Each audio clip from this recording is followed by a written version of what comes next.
Mine, huge congratulations. Off and running here at the World Grand Prix. Just sum up how you're feeling after that for us. I'm feeling good, obviously. I think I haven't played too bad. I mean, I was good, and I was getting off from the first field very good, and but I still need to be too honest about it, that Brandon was also not playing very poorly. He was playing good, and if he is going to win that second set, then it's a completely open game then. Do you come here with a different expectation on yourself this year because of the great year that you've had? Well, I have to say, hopefully you don't get me wrong. I mean, if you compare Brendan Dolan as a draw to Luke Humphries or Michael Van Gerwen, it's obviously an easier part. Don't get me wrong, Brendan is still tough to beat, but the other ones are a different task, definitely. And so I thought, like, well, the first round is you can do that, you really can do that, but second round is going to be Cross or Littler. So it's not an easy task there, but to be honest, I think I have the game. I think I have the chance to beat them, and I have to do the same thing as I did today. You know, with the first visit, need to get off the legs like tops or double 18, and then the leg goes gone. And if I complete my scoring, I think I have a chance. Winning the 2 Euro Tours this year, has it changed your outlook on your game? And now, do you believe that you are up there with the very best in the world? Yeah, obviously it does. I mean, I'm not the person who is forgetting where he's coming from. So right now I need to say that when I'm always talking about the big guns, probably I'm one of the big guns right now, because winning one European is maybe a good day, but winning two of them, this is quality. And don't get me wrong, I don't want to sound arrogant or something, but I'm very proud of myself to have done that. And and still, if I'm remembering on both of these moments, it still brings me up to tears a little bit. Martin, congratulations. Cheers, thank you. Martin, you've had a fantastic year on the Euro Tour. Do you feel ready to take that next step now and really challenge for these major titles? Yeah, totally. I mean, if I compare it like 2 years ago, I've never really thought about winning one, or maybe just winning a Pro Tour or European Tour. And this year I've won two. Last year I reached the quarters here at the Grand Prix, and maybe this year I can go to maybe the quarters again, or maybe even further. But this depends, you know. It's not like you can really say or you can guarantee the result. But I think I have the game. I think I have the possibility to beat anybody. But you have to show it when it matters. You're now comfortably the German #1. Does that bring about any extra pressure? Do you feel that at all, or do you feel just comfortable? Well, to be honestly, not really, because I think it's about the whole order of merit, not because of Germany's #1 or second. I think I know that for many people it's important, but I just think, you know, Gabriel is a good mate of mine, and it's not about comparison, you know, who's doing this better or who's worse in this or that. For me, it's about getting results, getting money, maybe do something for my future, for the future of my child, for the future of my wife, you know.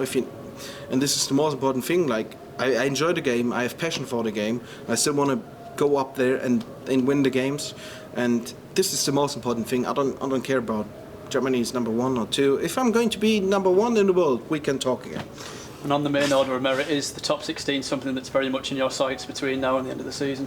Yeah, obviously. I mean, if I'm going to have good major results, then I'm going to be in the top 16. But easier saying than to do it, actually. But obviously, it's on my side.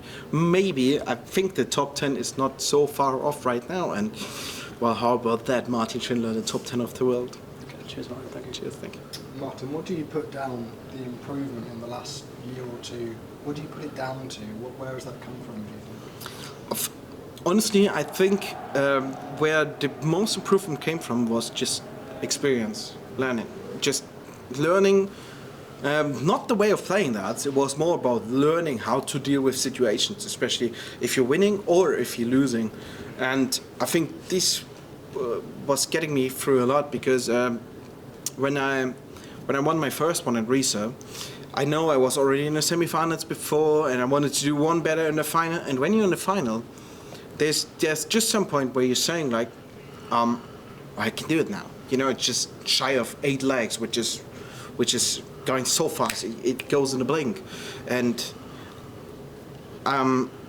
these 2 titles this year have really realized for myself that I have the quality. I really have the game to compete with Michael Van Gerwen, Gervin Price, Luke Humphries, Luke Littler, doesn't matter who.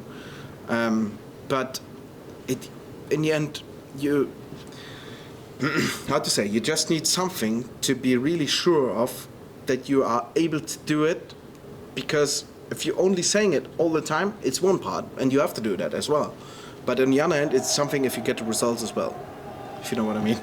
Do you think there's expectation on players like yourself, Gabriel, to have these results and to sort of elevate German darts even further, and you're looking towards things like winning majors, getting in Premier League, stuff like that? Well, getting into Premier League is one thing now. I'm going to stop you there, but nearly the same thing as I said before. I think not only me, I think Gabriel as well, and maybe Ricardo. Like the 3 of us, we all have the game to like have a big run in majors and maybe to win them at all. But it's a question of momentum. It's a question of I don't know the English word for that. It doesn't matter.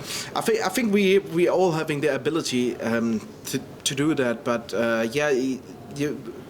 we cannot guarantee that we are going to win. Obviously, we try our best. We're looking forward to every game, and same as I did today. I know I have a good chance. I know I have the game to beat Brandon, and in the end, I have to say I was a bit lucky that he didn't get through the second set, but yeah, lucky. I'm happy to win it one. Cheers. Martin, it was only a few years ago that you lost your tour card. Did you feel then that you could come back, win titles and then compete in these big events? To be honest, no, I haven't. So was that? No, I haven't. I think at a point in my life, I was sure of the fact that I'm going, or that I can be a professional, so that I can earn a living out of darts. But when I lost my tour card, I was not thinking like, in 1 year you're going to win €2 in a year. Never thought that. It was a long way. It was a fighting way, and I cannot describe it in words. It was an emotional way as well, because I really thought in the year 2023, so last year, I thought like, well, maybe a title would have been nice. I was sure of the fact that I'm going to win one in the Players' Championships. But yeah, here we are talking at the Grand Prix, winning 2 Europeans this year. You mentioned that next match is Luke Littler or Rob Cross. One's got a lot of experience in this tournament, and the other one is his debut in this format. Have you got any preference on who you'd rather face there? Well, you can answer that question, to be honest.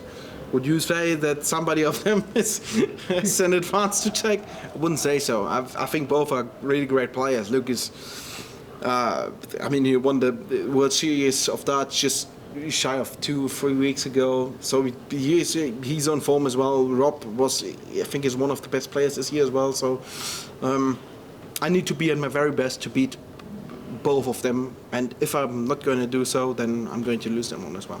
Is that almost the hardest possible route in the second round? You've got one of the best players in the world, Premier League champion, and Luke Littler, or the number 4 seed.